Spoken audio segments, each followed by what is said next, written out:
Welcome back. As we head into Thanksgiving next week, this country is seeing more coronavirus cases every day than ever before. In Florida, hospitalizations are up, and we know that more deaths are sure to follow. And while there is great news coming out almost every day on vaccines, we are not there yet. This week, I spoke to Dr. Aileen Marty, an expert on infectious diseases based at FIU.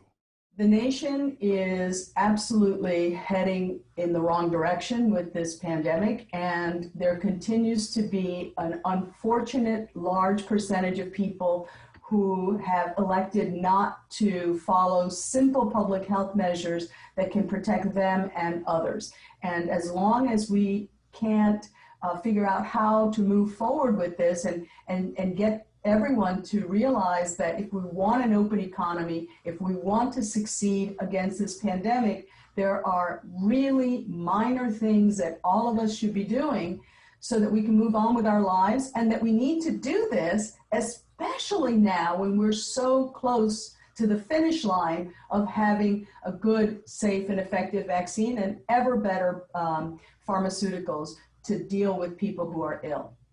And in Florida specifically, when you look at what's happening in Florida and the governor's response, I know that there were a number of mayors who wrote to the governor saying that since he sort of opened up widely and prevented local elected officials from enacting sort of rules and regulations designed to help their own individual communities, since the governor took those steps, we've seen a market increase.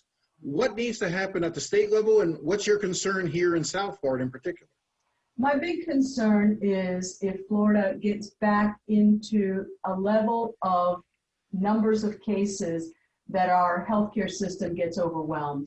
And I think that anyone who considers spreading this virus widely is a good idea should recognize that as cases go up, there's going to be a percentage of cases of individuals, people, who end up in the hospital very sick. And the more of those people that are in the hospital sick because of COVID-19, it does a whole bunch of bad to our entire healthcare system, which in turn has a whole bunch of bad effect in terms of our economy. So what am I saying? I'm saying that as the number of cases go up, you have a shortage of doctors, nurses, technicians, supplies, beds, everything, PPE, and all of this not only impacts people with COVID-19, it impacts all of healthcare, because a shortage of doctors is a shortage of doctors, a shortage of supplies is a shortage of supplies, and there are only so many of all of these things to go around. And when everything is in short supply, the quality of care for everyone goes down. But the governor's strategy seems to be to say we will protect the most vulnerable, but open things up otherwise. He denies that it's a herd immunity strategy. Would you consider what the governor is doing to be trying to achieve herd immunity? Well, first of all, you're not going to achieve herd immunity by letting a wild virus go loose. We have countless examples of other infectious diseases that we know have been on the planet for thousands of years, and we never obtained anything that could be called herd immunity from those different pathogens until we developed safe and effective vaccines. For example, polio. Polio is a perfect example of disease that you can visualize in Egyptian hieroglyphics, and it continued to be a problem until we developed a safe and effective vaccine. That is what we really mean by herd immunity. We mean we obtain it in a safe and effective manner where we induce the right kind of immunity in people that is protective to our entire community. Well, isn't that where we are now with all these news stories that we're seeing about how good the vaccines are that are coming down the road? Are you afraid that sends a signal to people that they don't need to be as careful because there's a vaccine that's just around the corner that'll come in and save the day? It's not here yet. That's number one. And number two, the reality is, because there's a vaccine coming is all the more reason to protect yourself now. So many of the people who have gone through COVID-19 are ending up with lifelong problems for the rest of their life. And virtually 50% of the people who've been hospitalized end up with at least one or more symptoms from COVID that they've carried now for months, many of those things are actually very serious things that they will have for the rest of their lives. And even people who were not hospitalized, we see ongoing problems ranging from mild problems such as hair loss to severe cardiac problems that we're seeing in these people who were not hospitalized. If we're this close to having a safe and effective way of protecting ourselves, hang on. Wait until that vaccine is spread throughout the community so that you really are safe and don't end up having with a problem that A, could kill you, B, could kill somebody you love because you were careless, and 3, it may not kill you, but it may give you a problem that you're going to have to face the rest of your life. Do you agree with President-elect Biden that depending on how the transition goes, and if the transition continues to be stymied by the Trump administration, that more people may die as a result? There is a real risk of that happening, and unfortunately there are workarounds by individuals who are good civil servants and are able to use appropriate channels to communicate the key information that the Biden team needs.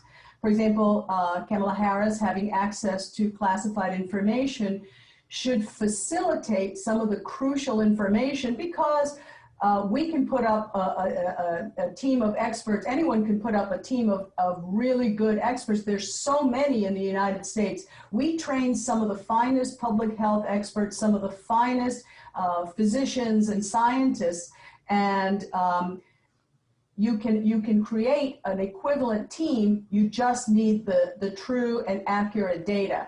And the challenge of not being provided with the true and accurate data is completely untenable and very un-American, actually, to take that stand.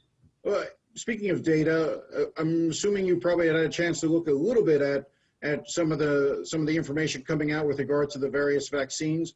Are you optimistic about what you're seeing? I mean, they seem to be becoming more transparent in terms of releasing data, releasing information, trying to build public confidence. Do you think that the vaccines are going to be viable, 1, and 2, are the vaccines something like, for instance, would you be willing to take the vaccine?